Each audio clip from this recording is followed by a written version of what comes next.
Kamu ada waktu luang nggak sih hari ini? Nggak ada kan? Kenapa Nat? Aduh, aku bingung banget nih. Bingung kenapa Nat?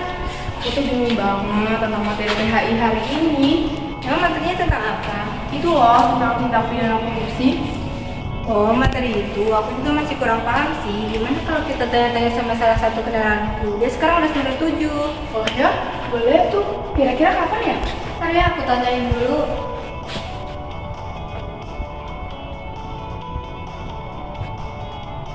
Enggak. Ada waktu enggak? Oke baik kak, assalamualaikum. Nat, ini kata kenalanku bisa nih hari ini. Gimana, Pi? Dia sekarang lagi di IT Corner. Mau langsung ke sana nggak? Ya udah, ayo.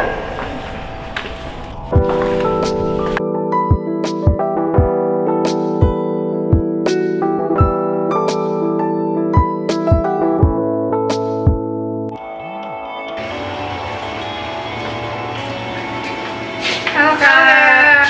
Hai Vina, ayo sini duduk dek.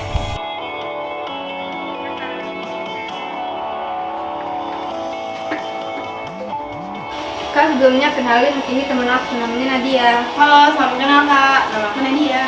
Hai Nadia, kenalin aku Dara. Ini kenalin juga nih kawan kakak yang satu ini namanya Nael. Aku, halo Nadia, halo Vina, aku Nael. Kak. Ngomong-ngomong, kenapa kalian mau ketemu sama aku ya? Gini kak, aku mau nanya, kenapa ya banyak kasus-kasus tentang korupsi? Apa penyebabnya ya kak? Gini dek, penyebab permasalahan korupsi di Indonesia ini adalah kurangnya penanganan dari pemerintah yang tidak berjalan dengan semestinya. Maksudnya Kak?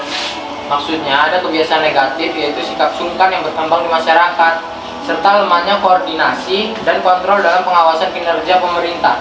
Selain itu, maraknya kasus korupsi di Indonesia bersumber dari sifat takmak manusia juga menjadi penyebab tingginya angka korupsi di Indonesia deh. Apakah ada undang-undang yang mengatur tentang korupsi, Kak? Ada dong Nat. Contohnya Undang-Undang Nomor 31 Tahun 1999 tentang tindak pidana korupsi. Emang iya, Kak? Iya benar, tapi bukan hanya itu saja.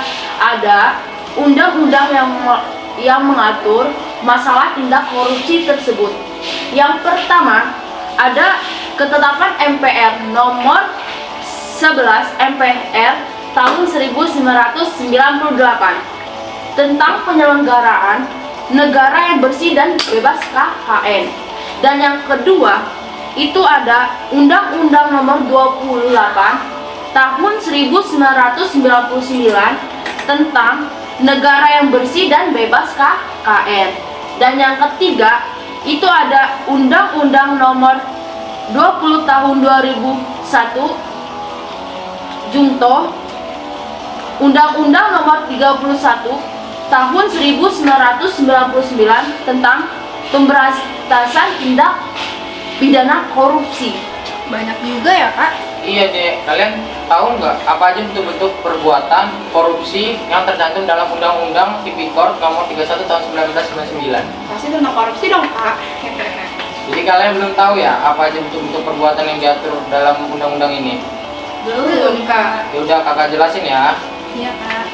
Oke, bentuk-bentuk perbuatan korupsi menurut Undang-Undang Nomor 31 Tahun 1999 tentang pemberantasan tindak pidana korupsi dapat diklasifikasikan menjadi 7.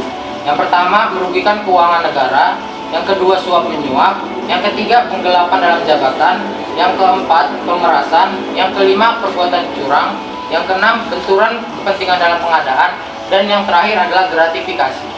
Kenapa perbuatan curang ada di dalam Undang-Undang Tipikor kak? Apa penting banget ya? Penting dong dek. Contoh, dalam pasal 12 ayat 1 itu mengatur mengenai pembatasan kekuasaan agar penyelenggara negara yang pada waktu menjalankan tugas tidak melakukan perbuatan curang untuk menggunakan tanah negara seolah-olah sesuai dengan peraturan perundang-undangan. Kalau sudah begitu tegas substansinya, lalu mengapa kasus korupsi di Indonesia semakin banyak ya? Hal ini berhubungan dengan hambatan dalam pemberantasan korupsi tersebut, dek. Hah? Hambatan? Memangnya ada, Kak? Iya Nat, hambatan. Hambatan dalam pemberantasan korupsi ada 4 macam, ya kan Kak?